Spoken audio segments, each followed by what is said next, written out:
அஸ்ஸலாமு அலைக்கும். Hello everyone.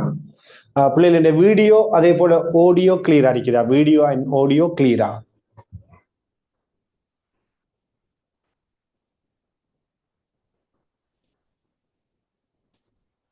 Okay, fine.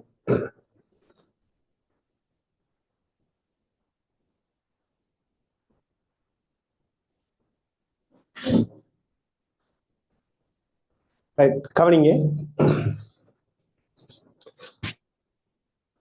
Trigonometric திரிகோண கணிதம் அப்படிங்கிற விடயத்துக்குள்ள நம்ம வரப்போறோம். இதுவரைக்கும் வட்டவில்லிட ஆரை சம்பந்தமான விடயங்களை பத்தி பேசியிருந்தோம் இல்லையா? வட்டவில்லிட ஆரை சம்பந்தமா பேசியிருந்தோம். இப்ப திரிகோண கணிதம்ங்கிற பாட்டுக்குள்ள வாரம். ஸோ ஏற்கனவே சொன்ன மாதிரி தான் இது ரொம்ப முக்கியமான ஒரு பகுதியா இருக்கும்.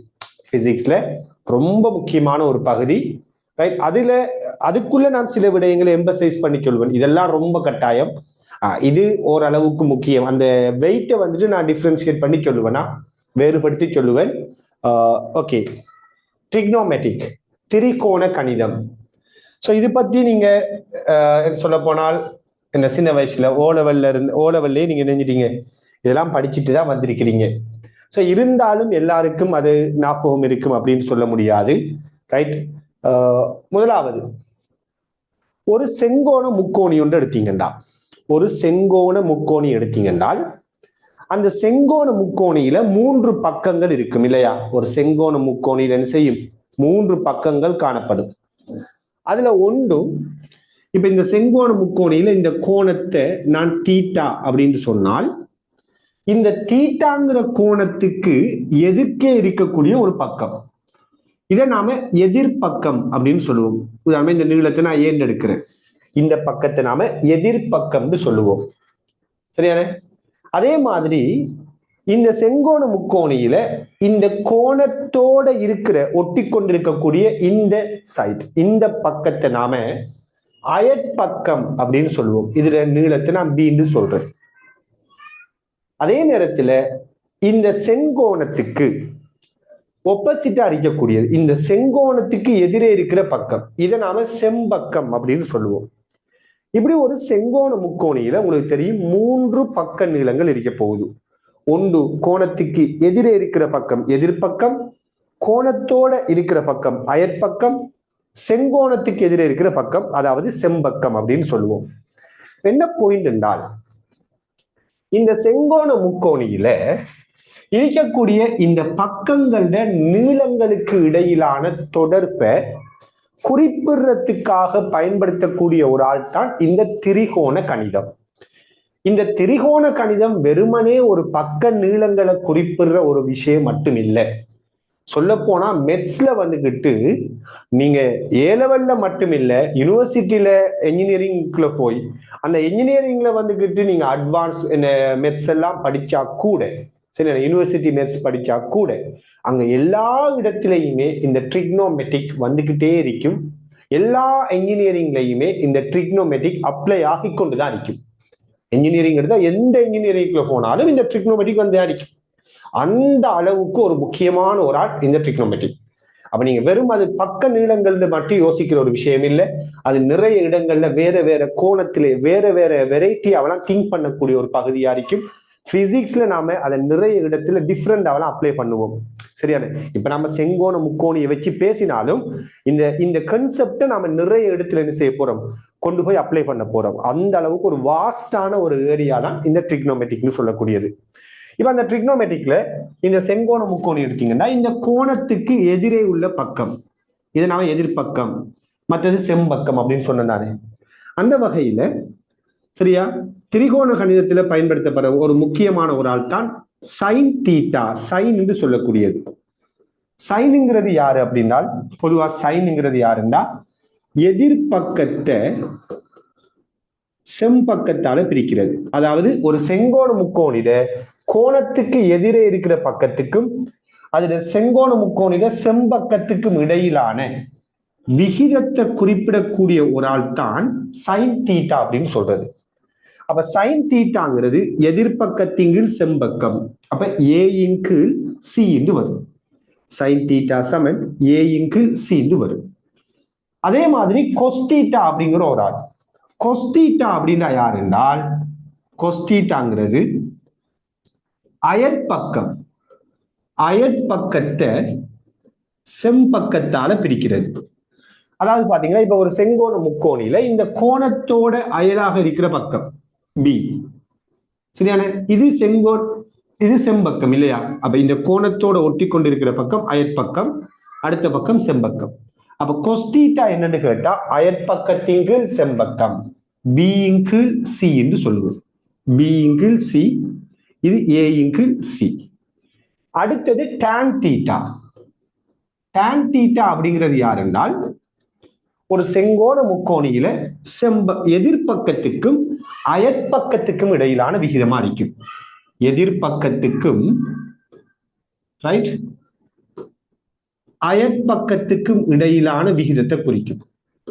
இந்த கோணத்துக்கு எதிரே இருக்கிற பக்கம், இந்த கோணத்துக்கு அயற்பக்கம். அப்ப tan தீட்டாங்கிறது ஏ இன் கீழ் பி குறிக்கும். tan தீட்டாங்கிறது ஏ இன் கீழ் பி குறிக்கும், எதிர்பக்கத்தின் கீழ் அயற்பக்கம்.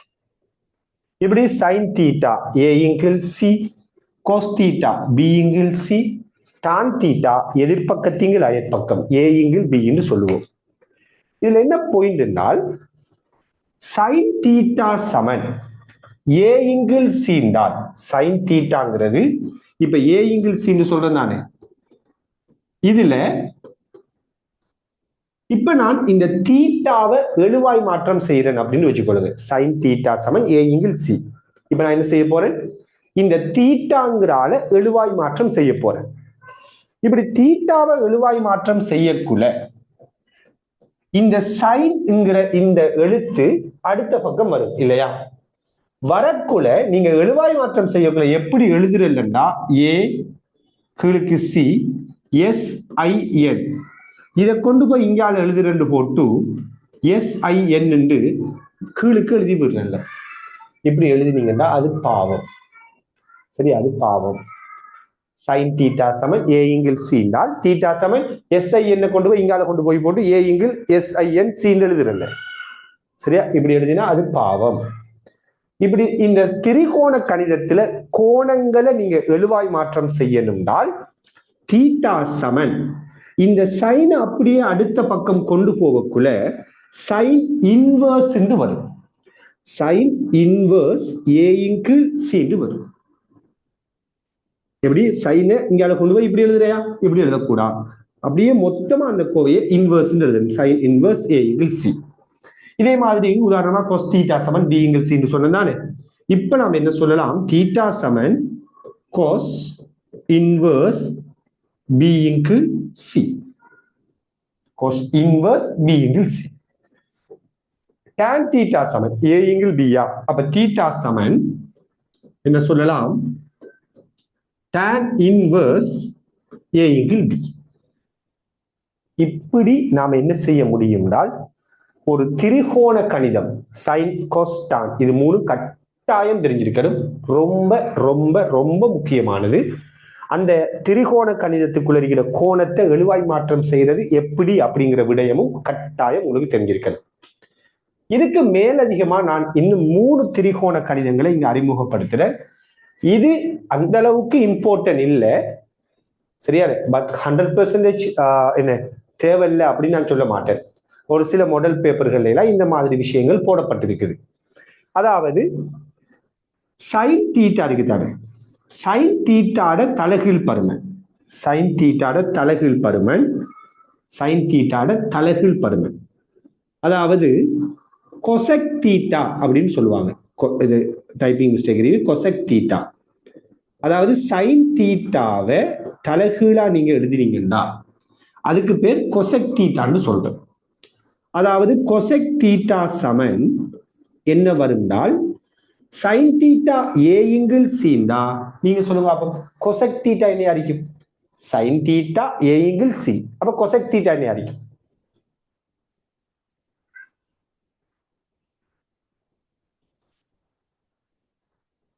sin தீட்டா ஏ இன்கிள் சிண்டா கொசெக் தீட்டா. எஸ், இன்னொரு விஷயம் இல்லையா, இது ஏ இன்கிள் சிண்டா இந்த தலைகீழ் பருமன் தானே. அப்ப சி இன்கிள் ஏன்னு வரும். அப்ப சைன் தலைகீழ் பருமனுக்கு பேர் கொசெக்னு சொல்லுவாங்க. அதே மாதிரி கொஸ்தீட்டாட தலைகீழ் பருமனுக்கு பேர் செக் தீட்டா அப்படின்னு சொல்றது. ஒன்றின் கீழ் கொஸ்தீட்டா இது என்னதுக்கு சமன்? செக் தீட்டாவுக்கு சமன் சொல்லுவோம். அதாவது கொஸ்தீட்டாங்கிறது பியிங்கில் சீண்டா, செக் தீட்டாங்கிறது சியிங்கு பி ஆக இருக்கு. கொஸ்தீட்டாங்கிறது பியிங்கில் சீண்டா, செக் தீட்டாங்கிறது சியிங்கில் பி, அதுல தலைகீழா இருக்கு. அப்ப கொஸ்ஸிட தலைகீழ் பருமனுக்கு பேர் செக். ரைட். அதே மாதிரி கொட்டீட்டா ஒன்னிங்கில் டான் தீட்டாவுக்கு சமன். அதாவது டான் தீட்டாட தலைகீழ் பருமனுக்கு பெயர் கொத்தீட்டா அப்படின்னு குறிப்பிடுவோம். டான் தீட்டாட தலைகீழ் பருமனை கொத்தீட்டா அப்படின்னு சொல்றது. டான் தீட்டா ஏயிங்கில் பியா, அப்ப கொத்தீட்டா என்னன்னு கேட்டால் பியிங்கில் என்று வரும். இப்படி சைன் கோஸ் டான் இது மூணும். அதே மாதிரி அதுல தலைகீழ் பருமன்கள் சைன் தீட்டாட தலைகீழ் பருமன் கொசெக் தீட்டா, கொஸ் தீட்டாட தலைகீழ் பருமன் செக் தீட்டா, டான் தீட்டாட தலைகீழ் பருமன் கொட் தீட்டா.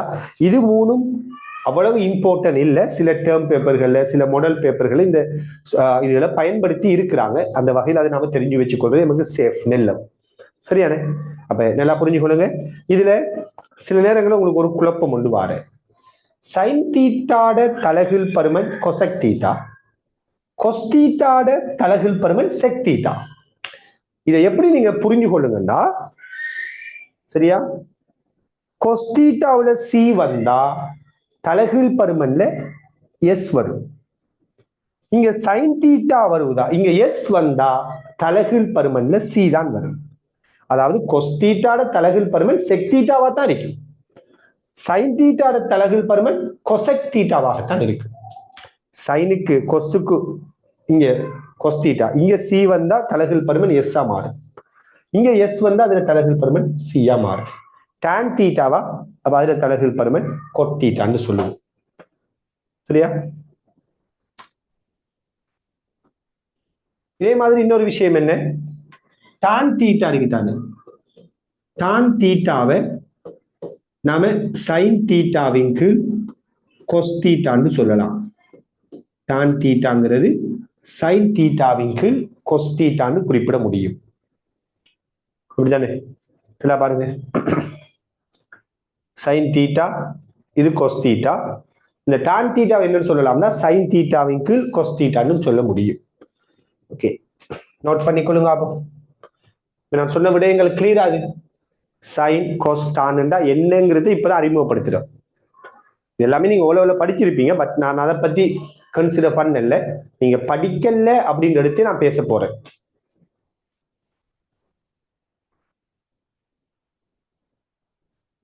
டான் தீட்டா சமன் சைன் தீட்டா கொஸ் தீட்டாங்கிறது அது நீங்க சிம்பிளா பிரிச்சு பார்த்தா விளங்கும். சைன் தீட்டா என்ன, ஏ இங்கிள் சி. இப்ப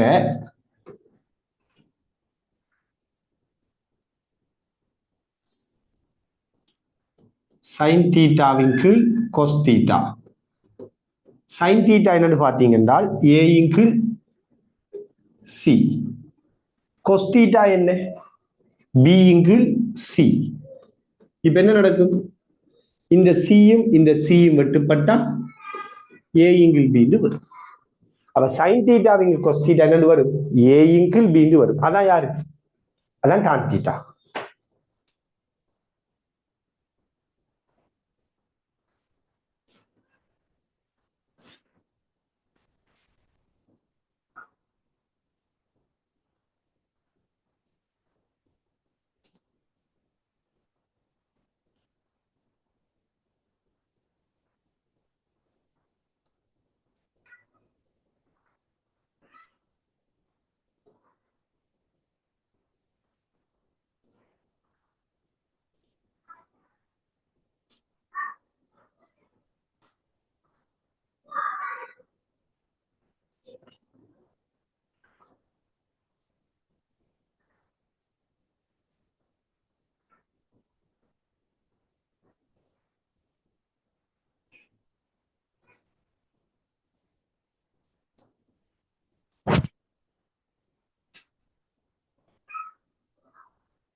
எழுவாய் மாற்றம் செய்யக்குள்ள சைன் தீட்டா ஏங்கிள் சீன்னா சைன் அடுத்த பக்கம் கொண்டு போகக்குள்ள இப்படி மட்டும்தான் எழுதுறையா, ஒண்டிங்கிள் சைன் எழுதுறதில்ல. இப்படித்தான் அது, இதுதான் யூஸ்வலான மெத்தடா. தீட்டா சமன் சைன் இன்வர்ஸ் ஏங்கிள் சீன் தான் நீங்க எழுதணும். தீட்டா சமன் கொஸ் இன்வர்ஸ் பிங்கிள் சீன் எழுதணும். ஒண்டிங்கிள் கொஸ்ன்னு எழுதுறதில்ல, இன்வர்ஸ் தானே அப்ப தலைகீழ் தானே அப்படின்னு எழுதுறதில்ல. பொதுவா இது ஒரு முறை, ஒரு என்ன சொல்றேன், ஒரு ஸ்டாண்டர்டா வைக்கப்பட்டிருக்கக்கூடிய ஒரு முறையா பார்த்துக்கொள்ளுங்க.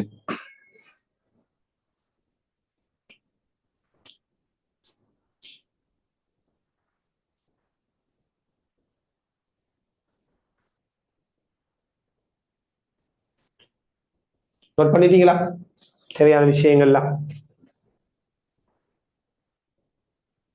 ஓகே.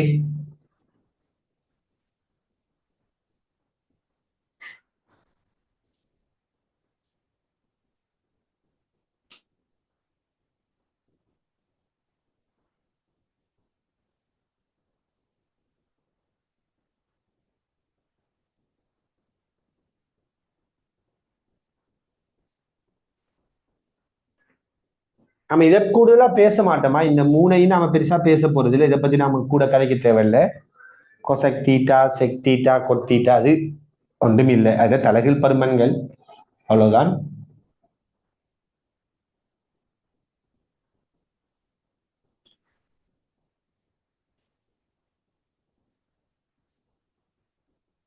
யார் பக்கம் வரக்குள்ள பிங்கில் சிக்கு கொஸ் இன்வர்ஸ் இப்படி பிரேக்கெட் ஒன்று போட்டு காட்டிங்கன்னா சரி. சைன் இன்வர்ஸ் ஏ இங்கில் சி, டான் இன்வர்ஸ் ஏ இங்கில் பி. ரைட். இப்ப நாம ட்ரிக்னோமெட்ரிக்கை பேஸ் பண்ணி பருமன்களை பத்தி பேச போறோம். கவனிங்க, இந்த திரிகோண கணிதத்துல சைன் கோஸ் டான் அப்படின்னு சொன்ன நானே, இந்த திரிகோண கணிதங்கள்ல ஒவ்வொரு கோணத்துக்கும் சைன் 45 பாகை, 30 பாகை, இப்படி ஒவ்வொரு கோணத்துக்கும் நாம பருமன்களை வந்துட்டு கண்டுபிடிப்போம். இப்ப நான் பேச போற பருமன்கள் எல்லாமே உங்களுக்கு கட்டாயம். இப்ப நாம பேச போற விடயத்துல இது எல்லாமே எப்படிப்பட்டதுன்னா உங்களுக்கு கட்டாயம் தெரிஞ்சிருக்கணும். இப்ப கவனிங்க, முதலாவது நான் இங்க ஒரு இரு சமபக்க செங்கோண முக்கோணியை வச்சிருக்கிறேன். இதெல்லாம் பாருங்க, இது ஒரு இரு சமபக்க செங்கோண முக்கோணி. அதாவது இந்த நீளமும் இந்த லெந்தும் எப்படிப்பட்டது? ஈக்குவலா இருக்குது.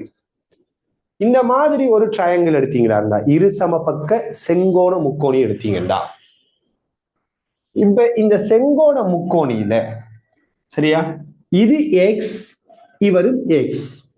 ஆக இந்த செம்பக்கத்திர நீளம் y என்னங்கிறத நாம கண்டுபிடிப்போம். எப்படி? இது எக்ஸ், எக்ஸ் அரிக்கக்குள்ள இந்த செம்பக்கத்திர நீளம் y என்னங்கிறத நம்ம கண்டுபிடிக்க போறோம். எப்படி கண்டுபிடிக்கலாம்? இதுக்கு நாம பைத்தகரஸ் தேற்றத்தை பாவிப்போம். பைத்தகரஸ் என்ன சொல்றாரு? ஒரு செங்கோண முக்கோணி எடுத்தால் செம்பக்கத்திட வர்க்கம் அடுத்துள்ள பக்கங்களின் வர்க்கங்களின் கூட்டுத்தொகைக்கு சமன். எக்ஸ் வர்க்கம் பிளஸ் எக்ஸ் வர்க்கம். இது எக்ஸ், இதுவும் எக்ஸ். ஏன்னா இரு சமபக்க செங்கோண முக்கோணி, 45 பாகை 45 பாகை. இந்த மாதிரி இந்த நீளம் சமனா இருக்கிறக்குள்ள y வர்க்கம் இப்படி வரும். இப்ப y வர்க்கம் சமன் எக்ஸ் வர்க்கம் பிளஸ் எக்ஸ் வர்க்கம் டால் 2x வர்க்கம் என்று வரும். வருமா இல்லையா? இப்ப இதுல இருந்து நான் இந்த y எழுவாய் மாற்றம் செய்யறேன், y வர்க்கத்தை y மாத்துறேன். இதை பத்தி நாம ஏற்கனவே பேசிட்டோமா இல்லையா? அப்ப y வர்க்கம் சமன் 2x வர்க்கம் என்றால் இந்த வர்க்கம் அங்கால போனா வர்க்க மூலம், அப்ப 2 வர்க்க மூலம் 2 மாறும். எக்ஸ் வர்க்கத்துக்கு வர்க்க மூலம் எடுத்தா அது எக்ஸ் ஆக மாறும். எனவே இந்த செம்பக்கம் √2x என்று வரப்போகுது. இது எக்ஸ், இது எக்ஸ் என்றால் இது √2x. பைத்தகரஸ் தேற்றத்தை யூஸ் பண்ணி நம்ம கண்டுபிடிக்கிறோம். இது 2 வர்க்கத்தில கூட்டுத்தொகை, இதுல வர்க்கத்துக்கு சமம். சரியானே? ரைட். இப்ப கவனிங்க, இந்த செங்கோண முக்கோணியில இது விளையாட்டா முதலாவது. இப்ப இதுல ஒரு முக்கியமான ஒரு விஷயத்தை சொல்லிக் கொள்றேன், கவனிங்க பிள்ளை. பிசிக்ஸ்ல வந்துட்டு இது அதிகமா தேவைப்படுற ஒரு விடயம், அதிகமா தேவைப்படுற ஒரு விஷயம் தான் இதுவும். எப்பயுமே நீங்க இந்த மாதிரி இரு சமபக்க செங்கோண முக்கோணியை கண்டால், இரு சமபக்க செங்கோண முக்கோணியை காண்றீங்கடா, எக்ஸ் எக்ஸ் காண்றீங்கன்றால் இந்த செம்பக்கத்தின நீளம் எப்பயுமே √2x ஆத்தான் இருக்கும். உதாரணமா ஒரு செங்கோண முக்கோணியை நான் இப்ப கீற போறேன், இப்படி ஒரு செங்கோண முக்கோணியை கீறேன், சரியா? இப்ப இந்த செங்கோண முக்கோணியில சரியா, உதாரணத்துக்கு சொல்லுவோமே, இது 6 சென்டிமீட்டர், இதுவும் 6 சென்டிமீட்டர். இப்ப நீங்க சொல்லுங்க பாப்போம், இந்த நீளம் எவ்வளவு இருக்கும்? சும்மா டைப் பண்ணுங்க பாப்போம்.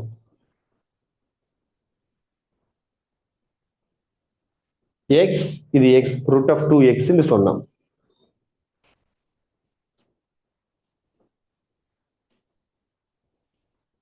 எஸ், என்ன வரும்? இது 6, இது 6 என்றால் இது என்னன்னு கேட்டால் 6 வர்க்கமூலம் 2 சென்டிமீட்டர் வரும். 6√2 வரும். 6 6 இது 6 வர்க்கமூலம் 2.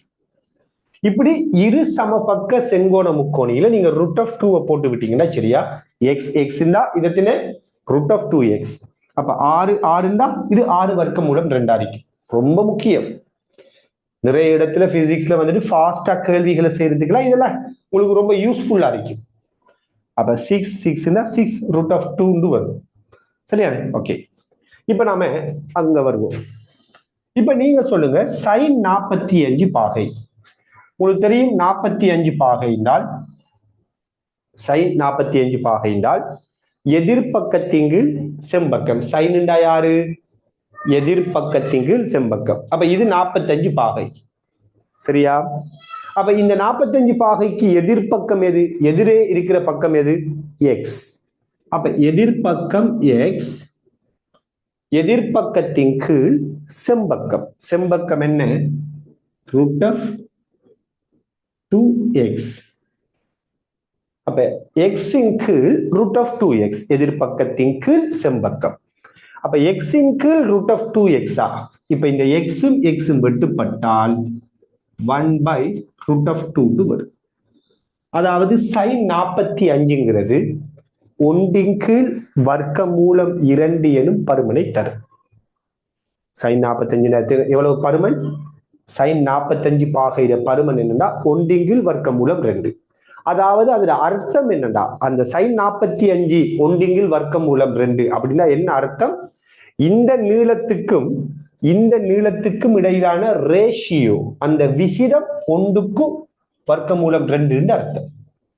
இப்ப cos 45க்கு வருவோம். இப்ப இது 45 பாகைண்டா, இதுல அயற்பக்கம் யாரு? எக்ஸ். கொசுங்கிறது அயற்பக்கத்தின் கீழ் செம்பக்கம் சொல்லுவோம் இல்லையா? அப்ப அயற்பக்கம் எக்ஸ், செம்பக்கம் √2x. அப்ப அயற்பக்கத்தின் கீழ் செம்பக்கம் சுருக்கினா என்ன வரும்? 1/√2 வரும். 1 கீழ் வர்க்கமூலம் 2 வரும். அப்ப sin 45 பருமனும் 1 கீழ் வர்க்கமூலம் 2, cos 45 பருமனும் 1 கீழ் வர்க்கமூலம் 2. இப்ப நீங்க எனக்கு சொல்ல போறீங்க tan 45 பாகை எவ்வளவு? அழகா இதே மாதிரி யோசித்து சொல்லுங்க. அப்போ tan 45 எவ்வளவு உண்டு? Yes, very good, very good.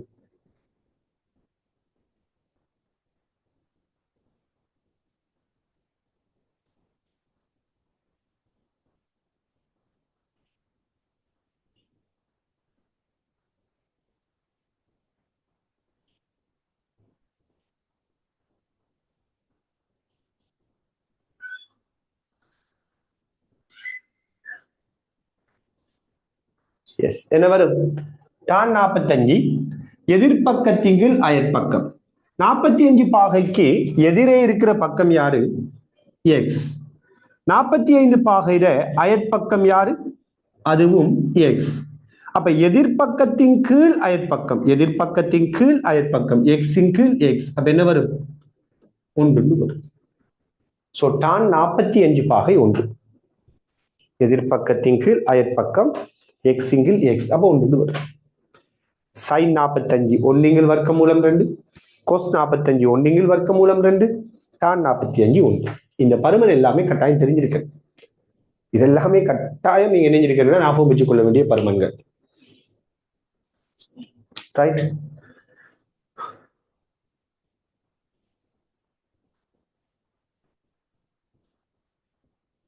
கிளியரா இருக்கு? sin cos tan 45 பாகை இத பருமன்களை கண்டுபிடிச்சது. ஃபர்ஸ்ட்க்கு நாம இரு சமபக்க முக்கோணம் 45 பாகை செங்கோண முக்கோணியை கீறினேன். கீறினா இது எக்ஸ்னா இது எக்ஸ். அப்ப இது எவ்வளவுங்கிறத கண்டுபிடிச்சோம். கண்டுபிடிச்சு போட்டு என்ன சொல்றோம் அப்படின்னா, ஓகே இது எக்ஸ், இது எக்ஸ், இது √2x என்றால் sin 45 எதிர்பக்கத்திங்கள் செம்பக்கம், cos 45 அயற்பக்கத்திங்கள் செம்பக்கம், tan 45 எதிர்பக்கத்திங்கள் அயற்பக்கம். இப்படி எல்லாத்தையும் கண்டுபிடிச்சிட்டேன். ஓகே தானே? இது டவுட் இருந்தா சொல்லிக்கொள்ளணும்.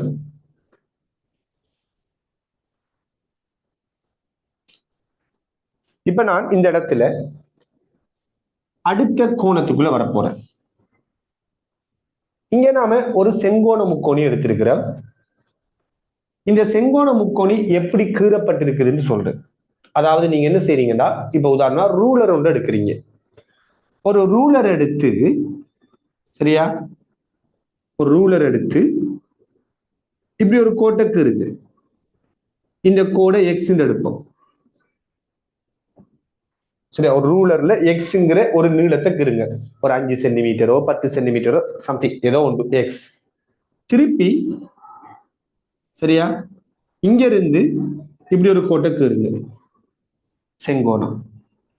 கீறி போட்டு நீங்க என்ன செய்றீங்கன்னா, இந்த புள்ளியில இருந்து 30 பாகை வார மாதிரி ஒரு கோட்டை கீறுங்க. இங்க இருந்து 30 பாகை வார மாதிரி ஒரு கோட்டை கீறுங்க. இப்படி கீறலாம்ல, எக்ஸ கீறிட்டு செங்குத்து அப்படி ஒரு கோட்டை கீறி போட்டு இங்க இருந்து ஒரு 30 பாகை மானியை வச்சு இப்படி ஒரு கோட்டை கீறலாம். இப்படி நீங்க கீறக்குள்ள இந்த நீளம் எக்ஸ் அரிக்கும் போது நீங்க கீறி பாக்குறேன்னா செக் பண்ணி பாருங்க. இந்த நீளம் எக்ஸ் அரிக்கக்குள்ள இந்த நீளம் 2x அரிக்கும். இது எக்ஸ் அரிக்கக்குள்ள இது எவ்வளவு வரைக்கும்? 2x அரிக்கும். ஃபர்ஸ்ட்க்கு நீங்க இப்ப என்ன செய்ய போறீங்கன்னா, நான் இதை எக்ஸ் என்றும் இதை நான் 2x என்றும் தந்துட்டேன். சோ நீங்க என்ன செய்ய போறீங்கன்னா, இந்த பக்க நீளம், அதாவது இந்த ஏ, இந்த ஏங்கிற பக்க நீளம் என்னங்கிறத பைத்தகரஸ் தேற்றத்தை பயன்படுத்தி கண்டுபிடிக்க போறீங்க. இது எக்ஸ், இது 2x. சோ ஃபர்ஸ்ட்க்கு உங்களோட வர்க் என்ன? இந்த ஏங்கிறது என்னங்கிறத பைத்தகரஸ் தேற்றத்தை வச்சு கண்டுபிடிக்க போறீங்க. கண்டுபிடிங்க அப்போ ஃபர்ஸ்ட்க்கு.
பைத்தகரஸ் தேற்றத்தை ஒழுங்கா பயன்படுத்தணும்.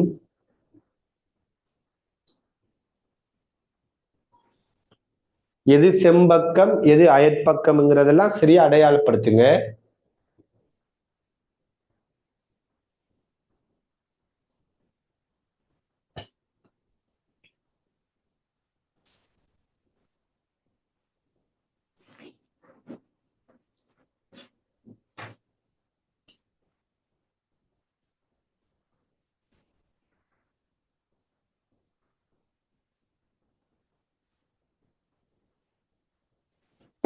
எஸ் என்ன வரும்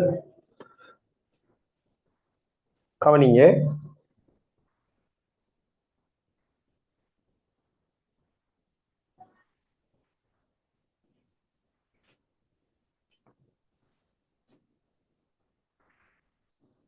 ரைட், இது 30 பாகை, இந்த நீளம் எக்ஸ், நான் இந்த நீளத்தை 2x தந்துட்டு இதை கண்டுபிடிக்க சொன்னேன், இந்த ஏ என்னங்கிறத கண்டுபிடிக்க சொன்னேன். சோ இவருக்கு பைத்தகரஸ் தேற்றத்தை பாவிக்க போறோம்னால் முதலாவது செம்பக்கம் யாரு? இவருதான செம்பக்கம். அப்ப 2x முழுவதின் வர்க்கம் செம்பக்கத்திட வர்க்கம், அப்ப 2x வர்க்கம், இதிட வர்க்கம், ஒரு பக்கம் x இதிட வர்க்கம், இன்னும் ஒரு பக்கம் a இதிட வர்க்கம். இந்த ரெண்டிட வர்க்கங்களோட கூட்டுத்தொகைக்கு சமன். செம்பக்கத்தின் வர்க்கம் இரு அடுத்துள்ள பக்கங்களின் வர்க்கங்களின் கூட்டுத்தொகைக்கு சமன். எடுத்துட்டோமா? இப்ப 2x முழுவதின் வர்க்கத்தை நாம் எப்படி எழுதலாம்? 2 வர்க்கம் 4 x வர்க்கம், 2 வர்க்கம் 4. நல்லா விளை கொடுங்க, இதுல மொத்தமா தான் வர்க்கம் எழுதணும். இந்த நீளம் 2x, அந்த நீளத்துக்கு வர்க்கம், அப்ப 2x வர்க்கம், அப்ப 2 வர்க்கம் 4 x வர்க்கம், இங்க x வர்க்கம் சக a வர்க்கம். இப்ப இந்த x வர்க்கம் இங்கால வந்தால் 4x வர்க்கத்திலிருந்து x வர்க்கம் கழிப்படும், கழிப்பட்டா என்ன வரும்? 3x வர்க்கம் சமன் a வர்க்கம். ஆக a சமன் என்ன வரும்? a சமன் என்ன வரும்? இதுக்கு நம்ம எல்லாம் படிச்சிட்டோம் சரி. அப்போ உனக்கு அசைத்தல பேசணும். a வர்க்கம் ஏயா மாறுதா? இந்த வர்க்கம் இங்கால வந்தால் வர்க்க மூலமாக மாறும். அப்ப 3க்கு வர்க்க மூலம் 3 வரும். x வர்க்கத்துக்கு வர்க்க மூலம் எடுத்தா x வரும். அப்ப ஏங்கிறது √3x. ஏங்கிறது யாரு? √3x வரும். இப்படி நீங்க இந்த நீளங்கள் எல்லாத்தையும் கண்டுட்டீங்களா? கண்டுட்டீங்க. இப்ப என்ன செய்ய போறீங்கன்னா sin 30 cos 30 tan 30 இது மூணையும் கண்டுபிடிங்க பாப்போம். இந்த செங்கோண முக்கோணியில இது 30 பாகை தெரியும், இது x, இது 2x, இது √3x கண்டுபிடிச்சாச்சு. இப்ப நீங்க sin 30 cos 30 tan 30 மூணையும் கண்டுபிடிச்சிட்டு எனக்கு சும்மா லைட்டா விட விளங்குற மாதிரி அனுப்புங்க பாப்போம். sin 30 என்ன, cos 30 பருமன் என்ன, tan 30 பருமன் என்ன?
எஸ் என்ன வரும்? sin 30. அப்ப இந்த 30 பாகைக்கு எதிரே இருக்கிற பக்கம் என்ன வரும்? எதிர்பக்கம் x. எதிர்பக்கத்தின் கீழ் செம்பக்கம். செம்பக்கம் 2x. எதிர்பக்கம் செம்பக்கம். அப்ப என்ன வரும்? x இன் கீழ் 2x. அப்ப half என்று வரும். sin 30 சமன் எதிர்பக்கத்தின் கீழ் செம்பக்கம். அப்ப x by 2x half என்று வரும். அடுத்து cos 30 பாகை. அப்ப என்ன வரும்? அயற்பக்கத்தின் கீழ் செம்பக்கம். அயற்பக்கம் என்ன? root of 3x. அயற்பக்கத்தின் கீழ் செம்பக்கம். அப்ப 2x. அப்ப என்ன வரும்? root of 3 by 2 என்று வரும். அடுத்தது tan 30 பாகை. என்ன வரப்போகுது? எதிர்பக்கத்தின் கீழ் அயற்பக்கம். எதிர்பக்கம் யாரு? x. எதிர்பக்கம் x. அயற்பக்கம் யாரு? root of 3x.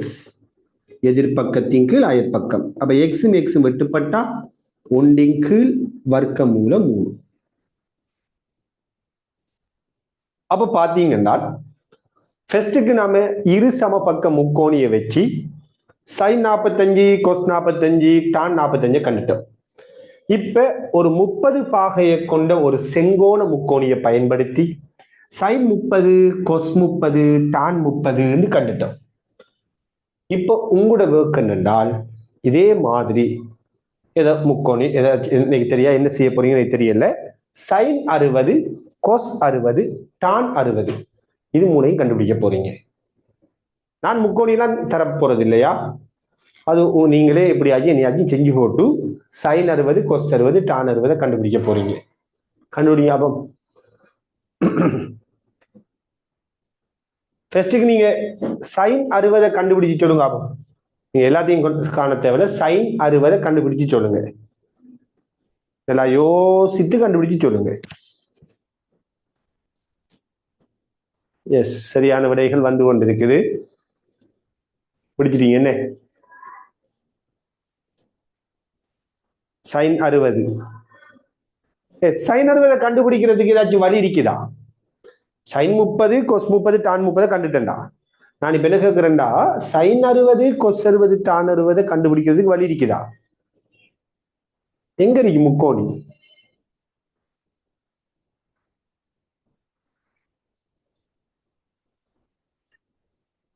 எஸ், இருக்கு இல்லையா? எப்படி? இது 30 பாகை, இது 90 பாகை என்றால் இந்த கோணம் எவ்வளவு? இது 60 பாகை தானா இல்லையா? செங்கோணம் முக்கோணி இது 90, இது 30, இது எத்தனை அறிஞர்? 60. ஏனென்றால் இந்த 3 கோணத்தையும் கூட்டினா அது 180 பாகைக்கு சமன். ஒரு முக்கோணியின் அகக்கோணங்களின் கூட்டுத்தொகை 180. அப்ப இது 90, இது 30, இது 60. இப்ப sin 60 என்ன வரும்? இந்த கோணம் இப்ப 60 கண்டுட்டீங்களா? sin 60 என்ன வரப்போகுது? sin 60 இந்த கோணம் 60 நீங்க கண்டுபிடிச்சா சரி. இது 30, இது 60 இருக்கிறது. sin 60 எதிர்பக்கத்தின் கீழ் செம்பக்கம். இந்த 60 பாகைக்கு எதிர்பக்கம் எது? இது 30 பாகைக்கு இவர் எதிர்பக்கம், 60 பாகைக்கு இவர் எதிர்பக்கம். அப்ப எதிர்பக்கம் root of 3x. எதிர்பக்கத்தின் கீழ் செம்பக்கம். செம்பக்கம் 2x. அப்ப எதிர்பக்கத்தின் கீழ் செம்பக்கம். அப்ப root of 3x by 2x. அப்ப என்ன வரும்? root of 3 by 2 வரும்.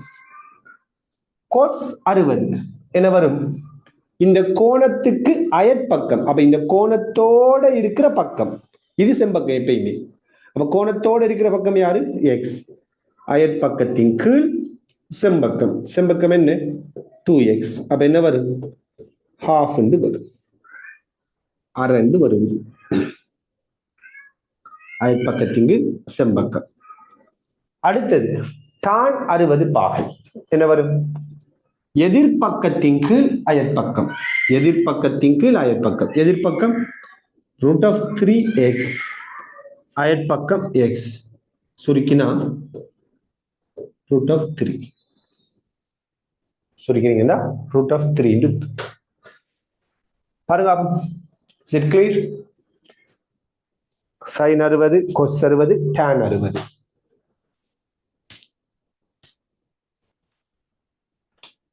சிம்பிளா இல்லையா?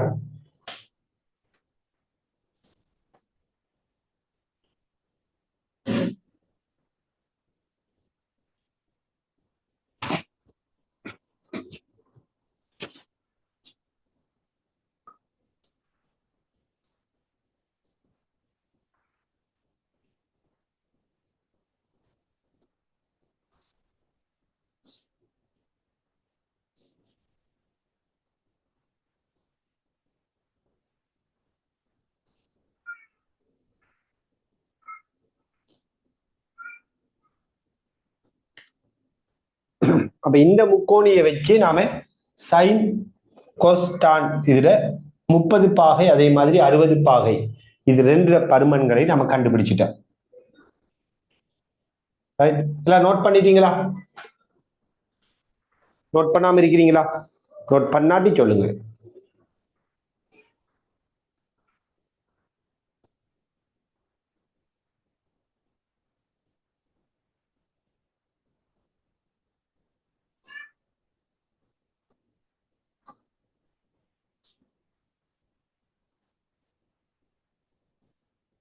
ஓகே,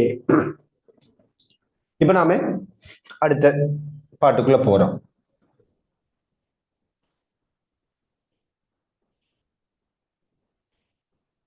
இப்ப ஃபர்ஸ்ட்டுக்கு நம்ம இப்ப செஞ்ச விடயங்களை வச்சு ஒரு சின்ன ஒரு பிராக்டிஸ் வந்து செங்கோண முக்கோணியில இது 3 மீட்டர் இது 4 மீட்டர் ஓ லெவல்ல இருந்தே படிக்கிற விஷயம். சொல்லுங்க, இந்த நீளம் என்ன அரிக்கும்?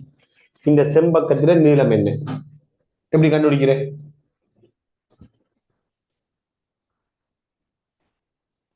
எஸ், என்ன வரும்? பைத்தகரஸ் தேற்றம். சும்மா நான் இப்போதைக்கு செஞ்சு காட்டுறேன், உங்களுக்கு தெரியும் நான் எல்லாருக்கும் சும்மா செய்யறேன். இது எக்ஸ் என்றால் பைத்தகரஸ் தேற்றத்தின்படி செம்பக்கத்தின் வர்க்கம் அடுத்துள்ள பக்கங்களின் வர்க்கங்களின் கூட்டுத்தொகைக்கு சமம். 3 வர்க்கம் 4 வர்க்கம் எக்ஸ் வர்க்கம். 3 வர்க்கம் 9, 4 வர்க்கம் 16, அப்ப எக்ஸ் வர்க்கம் 25.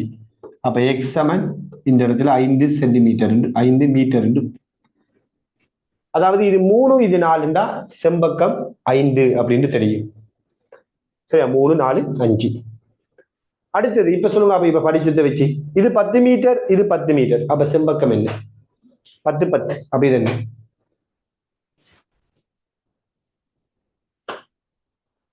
10 10, அப்ப செம்பக்கம் எஸ் 10 வர்க்கமூலம் 2 மீட்டர். 10 வர்க்கமூலம் 2. Same idea. 5 5, அப்ப இது என்ன கேட்டா 5 வர்க்கமூலம் 2 சென்டிமீட்டர். y y இது என்னன்னு கேட்டா √2y. சரியா? வர்க்கமூலம் 2y y y, அப்ப வர்க்கமூலம் 2y.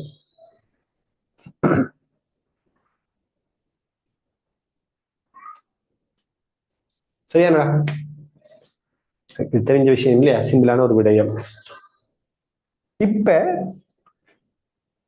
திரிகோண கணிதத்துல நாம 45 30 60 பாகை கோணத்தை கண்ட மாதிரி இன்னும் சில கோணங்கள பருமன்களை சொல்ல போறேன். அதோட சேர்த்து திரிகோண கணித வளைகளை பத்தி பேச போறோம். இப்ப நாம பேச போற வளைகளும் மிக முக்கியமானது. சரியா? அந்த சைன் வலை, குறிப்பாக கொஸ் வலை, இதெல்லாமே பிசிக்ஸ்ல மிக மிக மிக முக்கியமானது.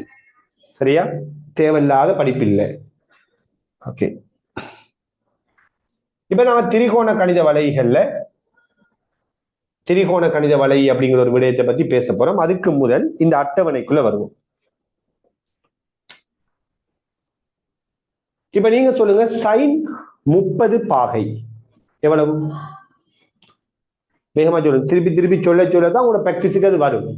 தேவைப்படுற பருமன்கள், சும்மா சொல்லல. சைன் 30 பாகை. சைன் 30 என்ன? S, sign 30 6. தசமதானத்துல இப்போதைக்கு நான் எழுதல, ஹாஃப் சொல்லுவோம். சைன் 30 6. சைன் 45 பாகை என்னன்னு படிச்சோம்? ஒன்றின் கீழ் வர்க்கமூலம் 2 1/√2 சொன்னோம். அதே மாதிரி sin 60 பாகை, sin 60 பாகை என்ன? √3/2 சொல்லுவோம்.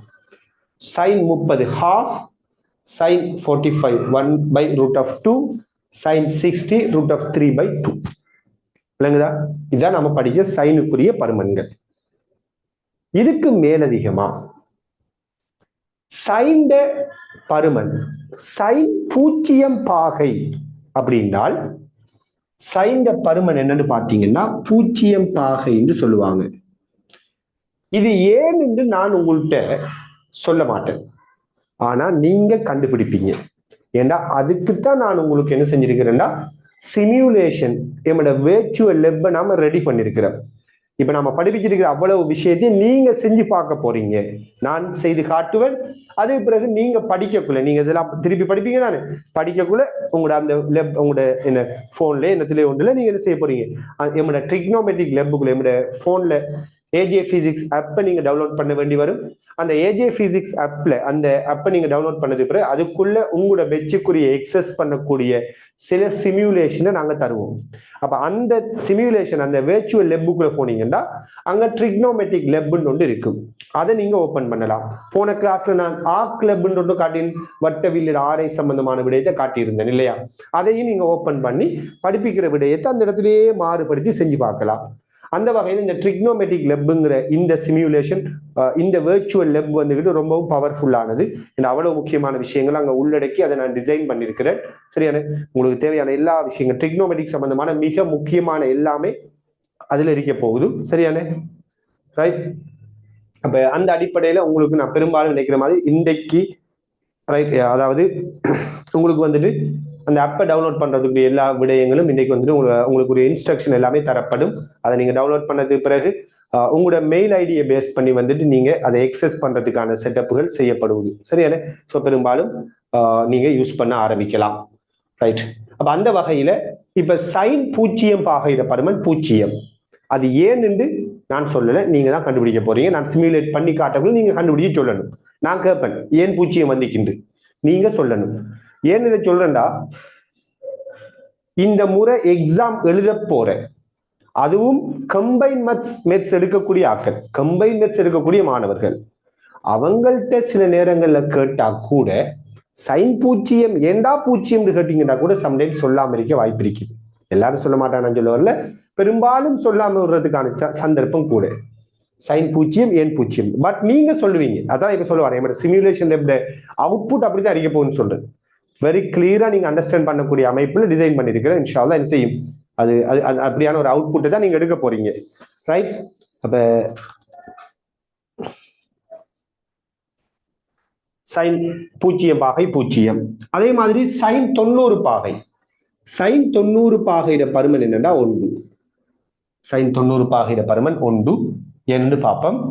சைன் 180 பாகையிட பருமன் என்னன்னு பாத்தீங்கன்னா, சரியா, அது நான் என்னன்னு சொல்லல. இப்ப நான் என்ன செய்யறேன்டா, இந்த சைன் பருமன்களை வச்சு கிராஃப கீற போறேன். இந்த சைன் பருமன்களை வச்சு நான் கிராஃப் கீற போறேன். கவனிங்க, இது கோணம், இது சைன் பருமன். கவனிங்க, கோணம் 0 அறிக்கக்குள்ள சைன் பருமன் 0. அப்ப இந்த அறிக்குது. கோணம் 90 பாகை அறிக்கக்குள்ள சைன் பருமன் 1 இந்த அறிக்குது. கோணம் 30 பாகை அறிக்கக்குள்ள, கோணம் 30 பாகை அறிக்கக்குள்ள சைன் பருமன் 6.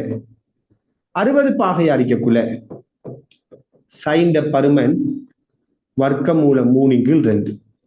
அதாவது ஒவ்வொரு கோணத்துக்கும் சைன் பருமன்கள் 30 பாகையில 6, 60 பாகையில வர்க்கமூலம் 3/2, 90 பாகையில 1. இப்படி இந்த ஒவ்வொரு பருமன்களுக்கும் சைன் ஒவ்வொரு பருமன்களுக்கும் இந்த மாதிரி புள்ளிகளை இணைச்சு குறிச்சு போட்டு இதை நீங்க அப்படியே இணைப்பீங்களா இருந்தால், அதை அப்படியே இணைச்சு விடுவீங்களா இருந்தால் உங்களுக்கு இப்படி ஒரு கிராஃப் வரும். இப்படி ஒரு கிராஃப் ஒன்று வரும். சரியா? இதே மாதிரி 90 பாகைக்கு பிறகு இந்த கிராஃப் எப்படி வரும் என்றால் இப்படி வரும். இதை கூறா வரக்கூட அப்படி ஒரு நல்ல அழகா வளைஞ்சு வருமா, இப்படி வளைஞ்சு வரும். 180 பாகையிலிருந்து 360 பாகை வரைக்கும் எப்படி வரும்னால் சைன் பருமன் இப்படி வரும். அதாவது 0 பாகையிலிருந்து சைன் பருமன் 360 பாகை வரைக்கும் அதுல பருமன் மாறுகின்ற அமைப்பு இப்படி இருக்கும். 90 பாகையில ஒன்றா இருக்கும், 30 பாகையில ஹாஃப் ஆரிக்கும், 60 பாகையில √3/2 ஆரிக்கும், 45 பாகையில 1/√2 ஆரிக்கும், 0 பாகையில 0 ஆரிக்கும். இப்ப இந்த கேர்வை வச்சுக்கொண்டு நீங்க சொல்லுங்க பாப்போம், இந்த வலையின் அடிப்படையில நீங்க சொல்லுங்க 180 பாகையில பருமன் என்ன, சைன் 180 பாகையில பருமன் எவ்வளவு? இந்த கிராஃப் வச்சு நீங்க கண்டுபிடிச்சு சொல்லணும் 180 பாகையில பருமன். Yes, very good very good. 180 பாகையில பருமன் இந்த அடிக்குது. இந்த கிராஃப் இதால போகுது. அப்ப இந்த 180 கோணத்தின் போது பருமன் பாத்தீங்கன்னா 0 0.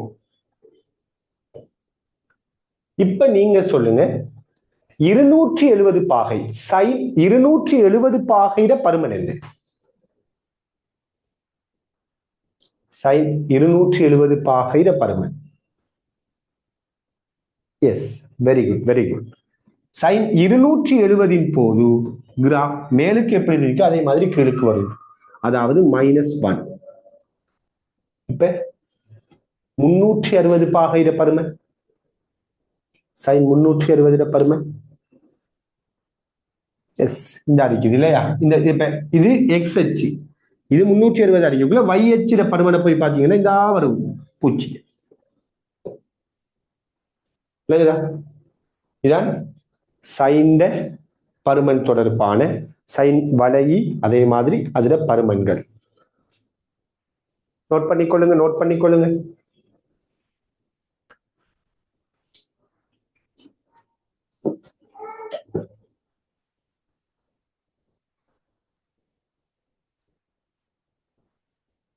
நோட் பண்ணிட்டு சொல்லுங்க.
நோட் பண்ணிட்டீங்களா எல்லாரும்? இந்த அரைவட்டமா கீறி விடுற இல்லையா, சில பேர் இந்த கீரை சொல்லுங்க, நான் நோட் பண்ணிருக்கேன். ஒரு அரைவட்டத்தை எடுத்து கீரை மாதிரி கீரை அப்படி கீராவனா ஒரு இப்படி வளைச்சுதான் கீரை பாருங்க. ஒரு அரைவட்ட மாதிரி யோசிக்க கூடாது.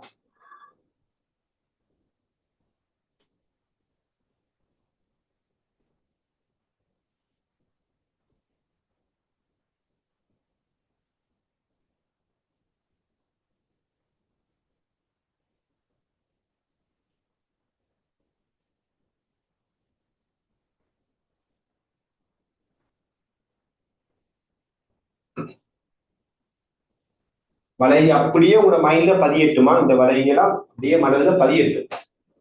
முக்கியமான விடயங்கள் இதெல்லாம் படிக்காம நீங்க பிசிக்ஸ்குள்ள போகக்கூடாது. அப்படி போனீங்கன்னா ரொம்ப கஷ்டப்பட்டு போவாங்க. சில ஸ்டூடெண்ட்ஸ் அப்படிதான் நடக்கிறது.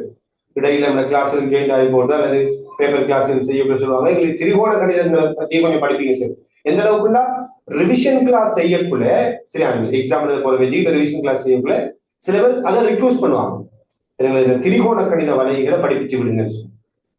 என்ன பிரச்சனைனா இதெல்லாம் படிக்காம இப்ப அடுத்தடுத்த யூனிட் எல்லாம் படிச்சுட்டு போகக்குள்ள நிறைய இடத்துல மாட்டுனா சும்மா பாடமாக்குற மாதிரி தான் அவரை படிச்சுட்டு போகுது. நிறைய இடத்துல சிக்கலாகும். கட்டாயம் எல்லாம் தெரிஞ்சிருக்கு இல்லைன்னா இந்த மாற்று கருத்தே இல்லை.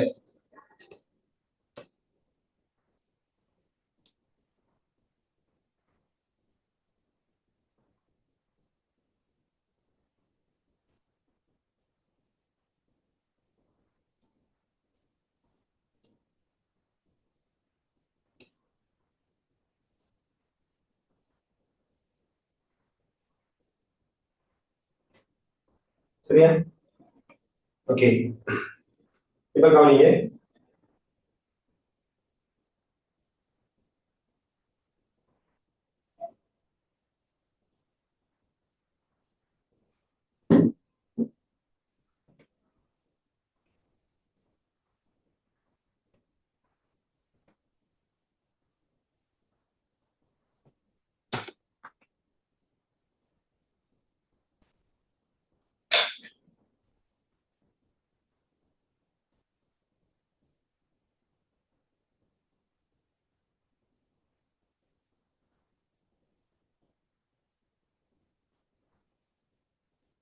ஓகே, இப்ப நீங்க இந்த வெப்பை நீங்க வந்துட்டு யூஸ் பண்ணலாமா? நீங்க வந்துட்டு செல்ஃபா யூஸ் பண்ணலாம். இது யூஸ் பண்றது எப்படிங்கிறது நான் படிக்கக்குள்ளே நீங்க நோட் பண்ணிக்கொள்ள முடியும். இப்ப நீங்க ஒரு சைன் வலைய பாக்குறீங்க. இப்ப யோசிக்கலாம், அரை வட்டமா பார்த்தாங்க. அரை வட்டங்கிறதுனால இப்ப பெரிய ஒரு கவலையா இருக்கு. என்னடா இப்படி இழுபட்டு வந்திருக்கீங்க. அதான் இது அரை வட்டமால நீங்க இருக்கக்கூடாது. சரியா? இப்ப இந்த சைன் வலையை எடுத்தீங்கன்னா பூஜ்ஜியம் பாகை அறிவு சைன் பூஜ்ஜியம் அறிவுக்குள்ள சைன் பருமனும் பூஜ்ஜியம், கோணம் பூஜ்ஜியம் அறிவுக்குள்ள பருமனும் பூஜ்ஜியம். இப்ப நான் இதை நகர்த்தி கொண்டு வரேன். அப்படியே நகர்த்திட்டு வரலாம். சரியா? இப்ப உதாரணமா 30 பாகை இந்த டைம்ல பருமனை பாத்தீங்கன்னா தசம் 5 இருக்கு. இப்படியே கொண்டு வாங்க இப்படியே கொண்டு வாருமே. 90 பாகைக்கு கொண்டு வாங்க. 90 பாகையில சைன்ல பருமனை பாருங்க 1. திருப்பி இங்க இப்படியே கீழே கரைக்கிட்டு வாரம் 149 இப்படி வருவதா இல்லையா? இப்படியே வருவது 180 பாகைக்கு வந்தீங்கன்னா 180 பாகை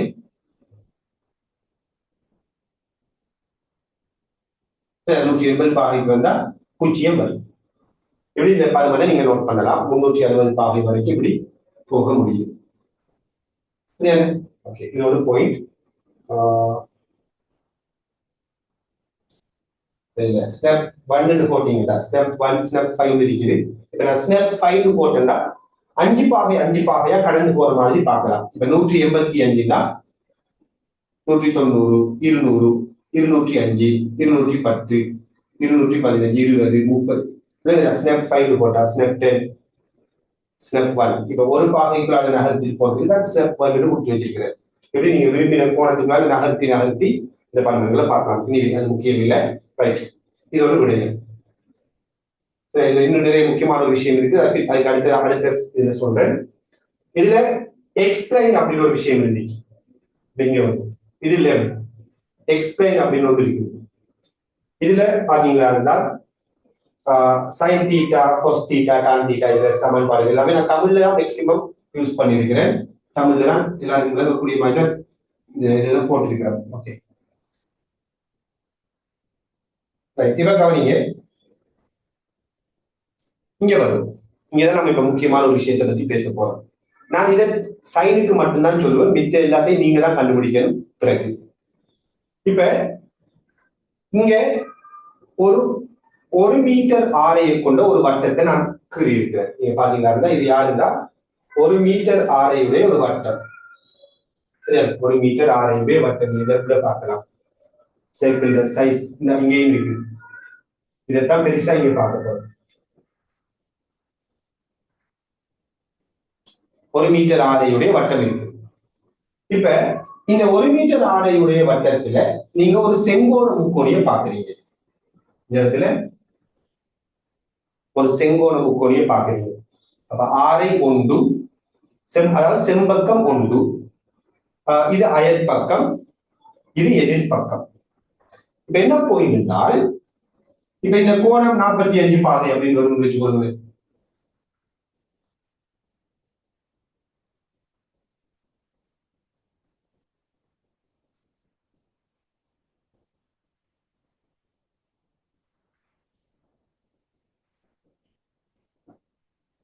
இப்ப நீங்க இந்த கோணம் எவ்வளவுங்கிறத வச்சு சைன் கோஸ் டான் பருமன்களை பார்க்கலாம். இப்ப இது 20 பாகை. இப்ப இந்த கோணம் 20 பாகை அடிக்கக்குள்ள சைன் பருமன் எவ்வளவு, கொஸ்ட பருமன் எவ்வளவு, டாண்ட பருமன் எவ்வளவுங்கிறது நீங்க பார்க்க முடியும். இப்ப என்ன பாயிண்ட் என்றால், இப்ப நான் இந்த கோணத்தை உதாரணம் சொல்லுவேன் 30 பாகைக்கு கொண்டு வந்து ஸ்டெப்ல வச்சிருக்கிறேன். 30 பாகையில இருக்கக்குள்ள சைன் பருமன் தசம் 5 அடிக்கும், கொஸ்ட பருமன் டாண்ட பருமன் இந்த மாதிரி வரும். இப்ப கவனிங்க, சைன் தீட்டா சமன் எதிர்பக்கத்தின் செம்பக்கம் தானே. இப்ப நீங்க சொல்லுங்க பார்ப்போம், ஏன் சைன் 90 பாகையிட பருமன், சைன் 90 பாகையிட பருமன், சைன் 90 பாகையிட பருமன் சரியா, சைன் 90 பாகையிட பருமன் ஏன் ஒன்று வருது. இது எதிர்பக்கம், இது செம்பக்கம், இது இந்த கோணம். இப்ப நீங்க சொல்லுங்க, சைன் 90 பாகையிட பருமன் ஏன் ஒன்று வருது. உதாரணம் இது ஒரு 85 பாகையா, இது 80 பாகையில இப்ப நிற்கும். நான் கேட்கிறேன்னா, இது சைன் 90 பாகைக்கு வரக்குள்ள ஏன் ஒன்று வருது.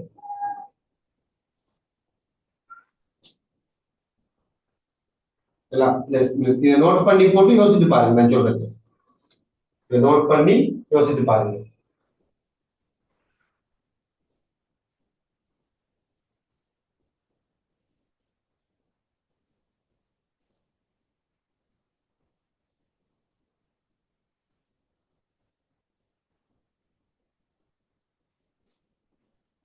இதே அசைஞ்சிட்டு போறோம். 90 பாகைக்கு வரக்குள்ள 90 பாகைக்கு அப்படியே அசைச்சிட்டு வரக்குள்ள என்ன நடக்குதுன்னு பாருங்க. இது எதிர்பக்கம் தான், இது செம்பக்கம். இதை நான் இப்படியே அசைச்சிட்டு வரேன். இந்த கோணம் தானே கிடையோட அமைக்கிற இந்த செங்கோணம் முக்கோணிட கோணம் அசைச்சுக்கிட்டே வரக்குள்ள 90 பாகைக்கு வரும் போது என்ன நடக்குது, என்ன நடந்திருக்கு சொல்லுங்க ஆகும். சரியா 90 பாகைக்கு வரக்குள்ள இந்த முக்கோணின் அமைப்புக்கு என்ன நடந்திருக்கு, இப்படியே கொண்டு வர 90 பாகைக்கு வரக்குள்ள எதிர்பக்கமும் செம்பக்கமும் சமனா வந்திருக்கு. அப்ப எதிர்பக்கமும் செம்பக்கமும் சமனா வந்தால், எதிர்பக்கமும் 1 மீட்டர் செம்பக்கமும் 1 மீட்டர் என்றால் சைன் 90 பாகை என்னையா மாறும், ஒன்றா மாறும். இதுதான் அது ஒன்று வந்ததுக்கு காரணம். அதே இது 0 வந்ததுக்கு காரணம் என்ன பாருங்க. சைன் 0 பாகை ஏன் 0 வந்து சொல்லுங்க. அப்ப இப்ப நீங்க இந்த கோணத்தை குறைஞ்சிட்டு போறேன், இந்த கோணத்தை நான் குறைஞ்சிட்டு போறேன், அப்படியே குறைஞ்சிட்டு போகக்குள்ள ஏன் சைன் 0 பாகை 0 வரும். ஏன் எதிர்பக்கம் என்னையா மாறும், எதிர்பக்கம் 0 மாறும். எதிர்பக்கம் 0 மாறுறதால எதிர்பக்கத்திற்கு செம்பக்கம் தானே, எதிர்பக்கம் 0 மாறுறதால பாத்தீங்களா சைன் பருமன் 0 அடையும். இதுதான் சைன் பருமன் 0 அடையும். இப்ப சைன் 180 பாகைக்கு வரக்குள்ள பாருங்க. சைன் 180 பாகை இப்படியே வரும். இதான் கோணமா சைன் 180 பாகைக்கு வரும். நீங்க சரியா படலாட்டி யோசிக்க வேணாம். உங்களோட கையில இருக்க போதா நீங்க ஆப்ரேட் பண்ணி பார்க்கலாம், அழகா புரிஞ்சு கொள்ளலாம். சும்மா ஓரளவுக்கு சொல்லி தந்தாலே போதும். நீங்க செஞ்சு பாருங்க, அழகா உங்க போன்ல ஸ்மூத்தா ரன் ஆகும். சரியா நிமிஷம் இப்படியே கொண்டு வரும். இதே கொண்டு வந்து இந்த இடத்துக்கு போகிறேன். இதான் எதிர்பக்கம். 180 பாகைக்கு வரக்குள்ள எதிர்பக்கம் பூஜ்ஜியமா மாறும். அப்ப sin 180 பாகை பூஜ்ஜியம். இப்ப நீங்க சொல்லுங்க பார்ப்போம். sin 270 பாகை sin இந்த இங்க இருந்து போனதுலயே பார்த்துட்டு வாங்க. 270 பாகை a மைனஸ் கொண்டு வந்தேன். இப்படியே கொண்டு வர போறேன். 270 பாகைக்கு கொண்டு வர போறேன். ஏன் மைனஸ் கொண்டு வந்தேன்?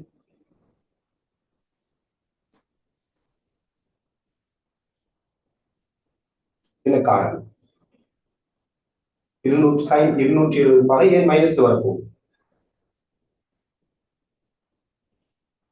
எஸ், என்ன காரணம் என்றால் 180 பாகை வரைக்கும் நல்லா பாருங்க, இதான் எதிர்பக்கம். இந்த எதிர்பக்கத்தை பாருங்க, 180 பாகை வரைக்கும் இந்த எதிர்பக்கம் இந்த எக்ஸ் அச்சுக்கு மேலுக்கு இருக்குது. இந்த எக்ஸ் அச்சுக்கு மேலுக்கு தானே எதிர்பக்கம் இருக்குது. பிளஸ்ல இருக்குது, பிளஸ் குணகம் சில நாளைக்கு நீங்க போன்ல பார்க்கலாம், பெருசா வருது பிளஸ் குணகம். இத ஜூம் பண்ணி காட்டு.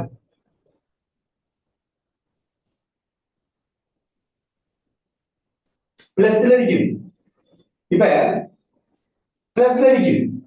இது அப்படியே 180 பாகையிலிருந்து கீழுக்கு கொண்டு போகக்கூடாது. இப்ப இந்த எதிர்பக்கம் மறைக்குணகத்துல வருவது எங்க எக்ஸ் அச்சுக்கு கீழுக்கு வந்துட்டு, எக்ஸ் அச்சுக்கு மேலுக்கு இருந்தா நீளம் பிளஸ், கீழுக்கு வந்தா நீளம் மைனஸ். அப்ப 180 பாகைக்கு பிறகு சைன் பருமன் மைனஸ்ல வர ஆரம்பிக்கும். இப்ப இதுக்கு பிறகு சைன் பருமன் தொடர்ந்து மைனஸ் தான். ஏன் 180 பாகை வரைக்கும் 180 பாகை வரைக்கும் இதுல பருமன் எதிர்பக்கம் பிளஸ்லயே இருக்குது, பிளஸ்லயே இருக்குது. 180 பாகைக்கு பிறகு இது மைனஸ்ல வர ஆரம்பிச்சுட்டு, இது பிறகு நீங்க இப்படியே எழுதிட்டு போறீங்க எல்லா இடத்தையும். அடுத்த 180 பாகை, அதாவது 180 இருந்து 360 பாகை வரைக்கும் இதுல பருமன் மைனஸ்லயே இருக்கிறது நீங்க காணலாம். அப்ப 270 பாகையில ஏன் மைனஸ் கொண்டு வந்தால் பாருங்க, 270 பாகையில ஏன் மைனஸ் கொண்டு வருவது? இந்த பருமன், இந்த எதிர்பக்கம், இது செம்பக்கம். 270 பாகைக்கு கொண்டு போகக்குள்ள சரியா, இது ரெண்டும் சமனா வரும். இது ரெண்டும் சமனா வரும். எதிர்பக்கமும் செம்பக்கமும் சமனா வரும். ஆனா எதிர்பக்கம் மைனஸ் கொண்டாடுகிறதால 270 பாகையில பருமன் மைனஸ் ஒன்றுல வரும். சைன் பருமன் மைனஸ் ஒன்றுல வரும். சரியா, இதான் இதுக்குரிய விளக்கம். ரைட். அப்ப நீங்க இதை வந்துட்டு என்ன செய்யலாம், பிறகு ஆப்ரேட் பண்ணி பாருங்க.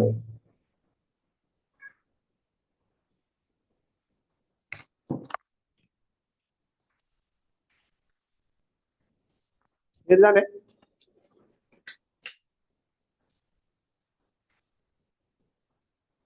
இப்ப நாம கொஸ்வலைக்கு வருவோம்.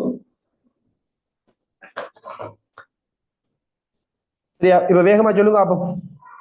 கொஸ்வலை, கொஸ் 0 பாகை, சாரி கொஸ் 30 பாகை என்ன? வேகமா சொல்லுங்க. கொஸ் 30 பாகை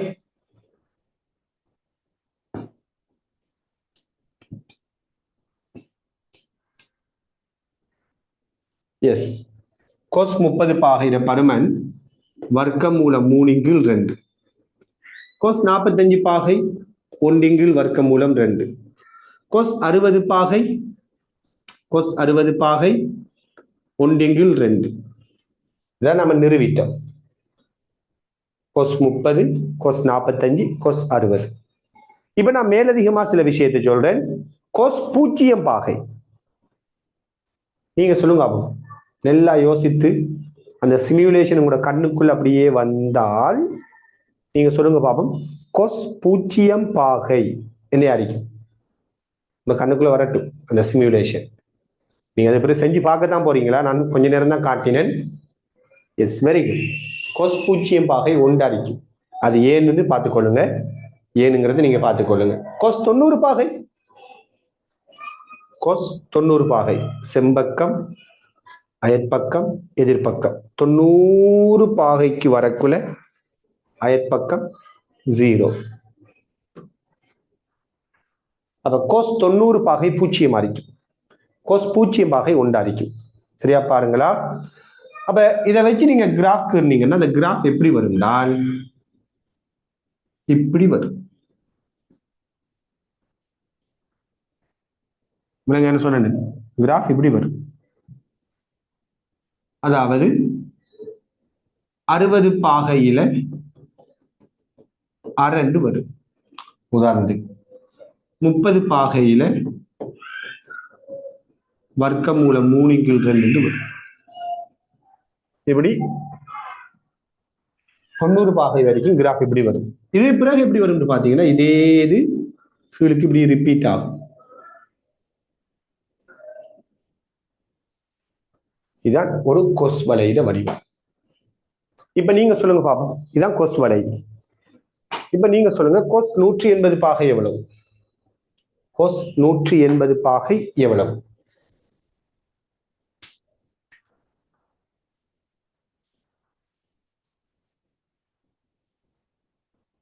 எஸ், 180 பாகை நரிக்கும் மறை 1.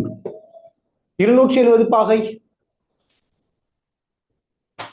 எஸ் 0.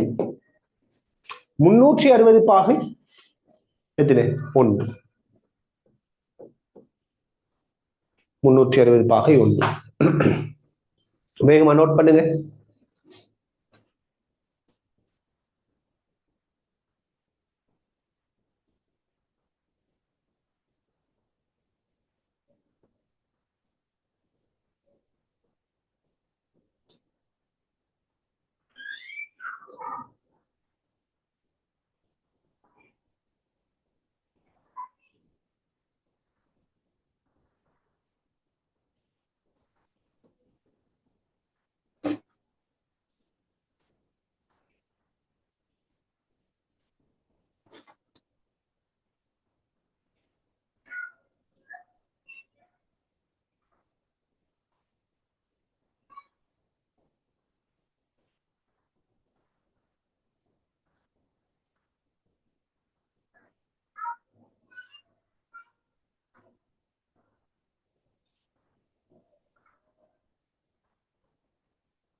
சரியா? அப்ப நான் சும்மா 30ஐயும் 60ஐயும் குறிச்சேன். இப்ப 45 பாகையை குறிக்கணும்னு ஆசைப்பட்டாலும் குறிக்கலாம். இப்ப இந்த இடத்துல 45 பாகைன்னா இந்த இருக்குது 30 பாகை, இது 60ன்னா 90ண்டா 45 நடுவுல வரும். இந்த இடத்துல 45 பாகை, 45 பாகையில பாருங்க இந்த இடத்துல வரும் 1/கீழ் வர்க்கமூலம் 2. நீங்க தசமதானத்துக்கு மாத்தி பாருங்க. உங்களோட சிமுலேஷன்ல 45 எல்லாமே தசமதானத்துல அடிக்கும். தசமதானத்துல பாருங்க. சரியா? இப்படி கொஸ்வலை கட்டாயம் தெரிஞ்சிருக்கணும். இது மெக்கானிக்ஸ்ல சரியான 2வது அலகுல தேவைப்படும். வேவ்ஸ் 3வது அலகுல தேவைப்படும். அதே மாதிரி எலக்ட்ரிசிட்டிகள்ல சில நேரங்கள்ல சில ஃபீல்டுல கூட சில நேரங்களில் தேவைப்படும். இப்படி நிறைய ஏரியாவில் இதெல்லாம் இந்த வலைகள்லாம் கனெக்ட் ஆகுது. நீங்க செய்யற கேள்விகளை தரத்தை பொறுத்து அதுக்கேற்ற மாதிரி தேவைப்பாடுகள் வேறுபடும். கட்டாயம் நமக்கு தெரிஞ்சிருக்கணும் சைன் வலை, கொஸ் வலை. ஓகே தானே? நம்ம கொஞ்சம் இதெல்லாம் நோட் பண்ணிக்கொள்ளணும். அடுத்தது டான் வலை. டான் வலை நான் இம்பார்ட்டன்ட் அப்படின்னு சொல்லல. சைன் வலை, கொஸ் வலை ரொம்ப முக்கியம். டான் வலை முக்கியம் என்று சொல்லல. ஆனா டான் வலையில நம்ம ஒரு முக்கியமான ஒரு விடயத்தை பேச போறோம். டான் வலை முக்கியம் இல்லை, டான் வலையில ஒரு முக்கியமான ஒரு விஷயத்தை பேச போறோம். என்னன்னு பாருங்க. முதலாவது தான் 30 பாகையிற பருமன் நம்ம நிறுவி எடுத்தோம். தான் 30 பாகையிற பருமன் ஒன்றிங்கில் வர்க்கமூலம் 3 வரும். சரியா? ஒன்றிங்கில் வர்க்கமூலம் 3. தான் 45 பாகையிற பருமன் 1. தான் 60 பாகையிற பருமன் வர்க்கமூலம் 3. சரியா? இப்ப நீங்க சொல்லுங்க பாப்போம், தான் 0 பாகை என்ன? தான் 0 என்ன?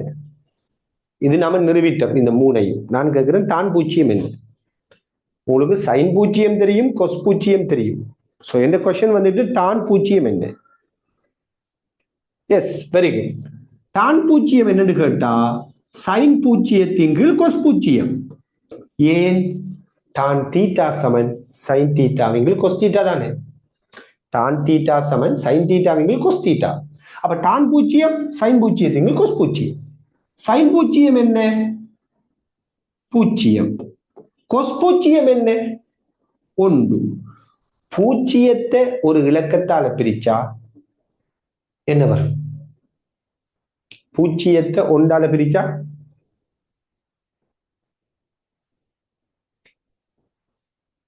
tan தீட்டா சமன் sin தீட்டாவின் cos தீட்டான்னு படிப்பிச்சிட்டேன். அப்ப tan 0 sin 0 cos 0 வரும் தானடா. sin 0 0 cos 0 ஒன்றுன்னு படிச்சிட்டோம். அப்ப 0 ஒன்று எஸ் 0. என்ன கொஞ்சம் பேர் குழம்பிடுவாங்க. அடுத்தது tan 90 பாகை. அப்ப இப்படி எழுதலாம், sin 90 கீழ் cos 90. sin 90 என்ன? 1. cos 90 என்ன? 0. ஒன்றிங்கில் 0 என்ன? tan 90 பாகைங்கிறது sin 90 cos 90. sin 90 1, cos 90 0. அப்ப ஒன்றிங்கில் 0. எஸ், இன்ஃபினிட்டி, முடிவிலி. முடிவிலி ஒன்றிங்கில் 0 முடிவிலி. ஆக கவனிங்க, tan 0 0. tan 45 பாகை என்னன்னு கேட்டா உதாரணமா 1 சொல்றோம். நான் இந்த 1 கொஞ்சம் அழிக்கிறேன்னா இந்த 1 வராது. இந்த 1 வெட்டுங்க, அழிக்கலாம். சரி, அந்த இந்த 1 வெட்டுங்க. சரியா? கொஞ்சம் கவனிங்க என்ன சொல்றேன்டால், இப்ப tan 45 பாகை எத்தனை? 1. நான் இப்ப இந்த 1 இங்க கீறேன்னா இது 1. tan 45 பாகை 1.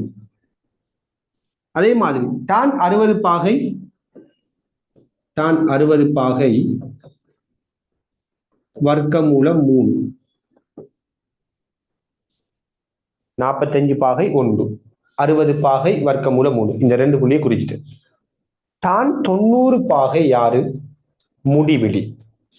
சோ எப்படி நாம tan வளைய கீறுற? சரியா கவனிச்சு கொள்ளுங்க. இதுக்காகத்தான் நான் என்ன சொன்னேன்னா இந்த வலை முக்கியம்னு சொன்னேன். அதாவது tan 0 0 சரி, 45 பாகை 1, 60 பாகை வர்க்கமூலம் 3, இதெல்லாம் சரிதான். இதெல்லாம் எப்படி சரி? tan 90 பாகை முடிவிலி இல்லையா? முடிவிலியை நீங்க குறிக்கணும்டால் என்னமா செய்யணும்? இந்த கிராஃபை இப்படியே நீட்டிக்கிட்டு போகணும். இப்படியே நீட்டிக்கிட்டு போகணும். நீட்டிக்கிட்டு போய்கிட்டே இருங்க, போய்கிட்டே இருங்க, போய்கிட்டே இருங்க, போய்கிட்டே இருங்க. ஆனா இந்த 90 பாகை இந்த பருமன் கோட்டை நீங்க நீட்டிக்கிட்டு போன இந்த கோடு தொட்டுடவே கூடாது. ஏண்டா 90 பாகையில தாண்ட பருமன் முடிவிலி மிக மிக மிக மிக பெரிய பருமன். ஆக இந்த கோடு இடையில போய் தொட்டுட்டுன்னா என்ன நடக்கும்? அதாவது இப்ப நமக்கு இருந்தது தானே இது 90 பாகை. இப்ப ஒரு ஆள் கோடு கீறார், இந்த வலையை எப்படி கீறக்குள்ள இப்படியே போய் இந்த இடத்தை தொட்டுட்டுண்டா, இந்த இடத்தை தொட்டுட்டு அப்ப என்ன வரும்? தான் 90 பாகைக்கு ஏதோ ஒரு பருமன் வந்துடும். இப்ப உதாரணமா இது நல்ல உயரம் வச்சுக்கோமே, ஒரு 1000 வரும். அப்ப இந்த 90 பாகை கோட்டை இந்த வலை தொடக்கூடாது, நெருங்கிட்டு போகணும், பக்கத்துல போகணும், பக்கத்திலே போகணும், ஆனா தொற்றக்கூடாது. ஏன்? தொட்டா இதுக்கு பருமன் வந்துடும். இப்ப இப்படியே மேலுக்கு போய் நான் சொல்ல போய் விளங்குதாரா, இந்த வலை இப்படியே போகுது, 90 பாகை கோட்டுக்குரிய கோணத்துக்குரிய இது டச் பண்ணிட்டுன்னு வச்சுக்கோமே, அப்ப என்ன வரும்? தான் 90க்கு ஒரு பருமன் வந்துடும். நான் என்ன சொல்றேன்னா, இப்படி தொடக்கூடாது. என்ன செய்யணும்னா, இந்த 90 பாகை இப்படி இருக்குதுண்டா, இந்த கிராஃப் வந்துட்டு இப்படியே போகணும். இந்த கிராஃப் இந்த 90 பாகைங்கிற இந்த பருமனை டச் பண்ணாம இப்படியே போயிட்டு இருக்கணும். டச் பண்ணினா பருமன் வந்துடும். இப்படித்தான் நாம முடிவெளிகளை குறிப்போம். முடிவெளிகளை ஒரு வரைக்குள்ள குறிக்கிறது இப்படித்தான். இப்படியே நெருங்கிட்டு போகணும், டச் ஆகிடக்கூடாது. எங்க போய் இது டச் ஆகுன்னு கேட்டா, முடிவெளியில போய் டச் ஆகும், வானத்துல போய் டச் ஆகும்னு வச்சுக்கொள்ளுங்க. இப்படிதான் நம்ம 90 குறிக்கணும். இந்த மாதிரி நெருங்கி கொண்டு போற மாதிரி இந்த கோட்டை நீங்க கீறினீங்கன்னா, இந்த கோட்டுக்கு பெயர் அணுகு கோடு அப்படின்னு சொல்லுவாங்க. முடிவெளிய அணுகுது. எப்படி? இந்த கிராஃப் இப்படியே நெருங்கி கொண்டு போகணும். இந்த கோடு இந்த கோடை டச் பண்ணக்கூடாது, அப்படியே நெருங்கிட்டு போகணும், ஆனா டச் பண்ணக்கூடாது. இப்படி போற இந்த கோடு, இந்த வலைக்கு பேர் என்னன்னு தெரியுமா? இதை நாம அணுகு கோடு, ஒரு அப்ரோச்சிங் லைன் அப்படின்னு சொல்லலாம், அணுகு கோடுன்னு சொல்லுவோம். இதே மாதிரி அடுத்த பக்கம் கிராஃப் எப்படி வரும் அப்படிங்கிறத காட்டுறேன்.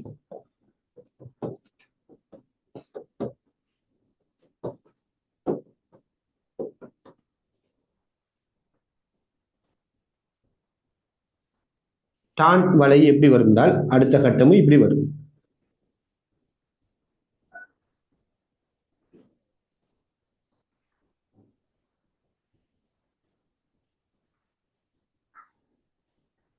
இப்படி வரும்.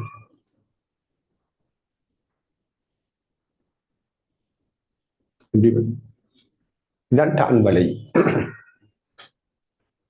இந்த கோடு இந்த கோடை டச் பண்ணக்கூடாதா?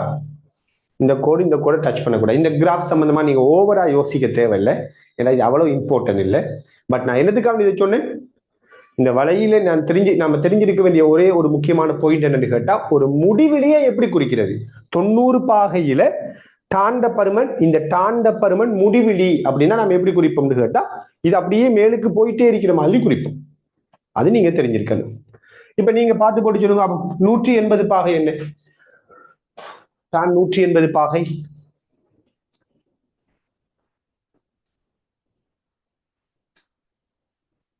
எஸ் என்ன அறியுது? 0.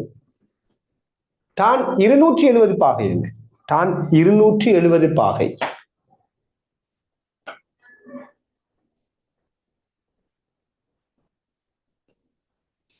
எஸ், 270 பாகையில இவர் அப்படியே மேலுக்கு போறாரு, அப்ப அதனால முடிவிலி. 360 பாகையில 0. விளங்குதா? இப்ப சில பேருக்கு ஒரு டவுட் வரும், 270 பாகையில முடிவிலின்னு சொன்னது நியாயம், ஆனா இங்க மேலுக்கு முடிவிலின்னு போனது திருப்பி பார்த்தா இங்க இருந்து வருவதே, கீழுக்கு முடிவிலிருந்து இருந்து வருவதே. அப்ப டான் 270 பாகை முடிவிலிண்டா என்ன முடிவிலி? பிளஸ் முடிவிலியா மைனஸ் முடிவிலியான்னு ஒரு டவுட் வரும். அது உண்மையா நமக்கு தேவையில்லை. இந்த மாதிரி விஷயங்கள்ல மெட்ஸாக்கள் படிப்பாங்க. அதாவது 270 பாகையை விட சாட சின்னனா இருந்தா பிளஸ் முடிவிலி, 270 பாகையை விட சாட பெருசா இருந்தா மைனஸ் முடிவிலி, அப்படிலாம் சொல்றாங்க. அதெல்லாம் நமக்கு தேவையில்லை. சும்மா நீங்க 270 பாகைன்னு கேட்டா அது முடிவிலி, 90 பாகை என்னன்னு கேட்டா முடிவிலி, இது மட்டும் நாம சொன்னா போதும். மைனஸ் முடிவிலியா பிளஸ் முடிவிலியா அது நமக்கு தேவையில்லை. சரியானே? அப்ப இப்படி ஒரு கிராஃப் வரும்ங்கிறது முடிவிலியை எப்படி குறிக்கணுங்கிறதை நோட் பண்ணிக்கொள்ளுங்க. ரைட். இதுக்கு அடுத்த கட்டமா நம்ம என்ன செய்ய போறோம்னா, திரிகோண கணிதங்களோட தொடர்புடைய சில முக்கியமான கன்க்ளூஷன், சில முடிவுகள் அல்லது சில விதிகளை பத்தி பேச போறோம். ரைட். அடுத்த டாபிக் அதான். அந்த டாபிக்கை பார்த்து நம்ம இன்னும் கொஞ்சம் அதுல நிறைய விஷயம் பேசணும். அதெல்லாம் பேசிட்ட மாதிரி இருந்தா அங்கால நமக்குரிய பேசிக் மெத்ஸ் வந்துட்டு, பேசிக் பிசிக்ஸ் வந்துட்டு முடிவடையும். Maths for physics முடிவடைஞ்சிடும். அதே நேரத்துல இங்க அனுப்பப்படக்கூடிய சிமுலேஷனை நீங்க வந்துட்டு கட்டாயம் செஞ்சு பாருங்க. செஞ்சு பார்த்து எனக்கு நீங்க விரும்பினா யாராச்சும் என்ன செய்யுங்கன்னா அந்த சிமுலேஷன் நீங்க செஞ்சு பார்த்த மாதிரியான ஒரு வீடியோ கூட ஷேர் பண்ணுங்க. நம்ம வந்துட்டு என்ன செய்வோம், நீங்க செஞ்சு பார்த்தாக்கள் காட்டக்குள்ள ஏனையாக்களுக்கு ஒரு மோட்டிவா இருக்கும். ஏனையாக்கள் அப்பதான் ஆர்வமா செஞ்சு பார்ப்பீங்க. அப்ப அதை எடுக்கையிலுமா இருந்தா நீங்க எப்படி செஞ்சு காட்டுற மாதிரி எடுக்கையிலுமா இருந்தா எடுத்து பாருங்க. எடுத்து எனக்கு நீங்க என்ன செய்யலாம், என்னோட டவுட்ஸுக்குரிய நம்பருக்குள்ளால வாட்ஸ்அப் பண்ணி விட்டாலும் ஓகே. எனிவே அந்த சிமுலேஷனை ஆப்ரேட் பண்ணி பாருங்க. இன்னும் இப்ப இந்த கிராஃப்களுக்கு பின்னுக்கு இருக்கிற காரணங்கள் எல்லாமே அழகா நீங்க புரிஞ்சு கொள்ளலாம். இன்னும் நிறைய விடயங்களை அந்த சிமுலேஷன்ல நம்ம அடுத்தடுத்த கிளாஸ்கள்ல பார்க்க போறோம். ஓகே, ஜஸாக்கல்லாஹு ஹைர். அஸ்ஸலாமு அலைக்கும் வரஹ்மத்துல்லாஹி வபரகாத்துஹு. பாய்.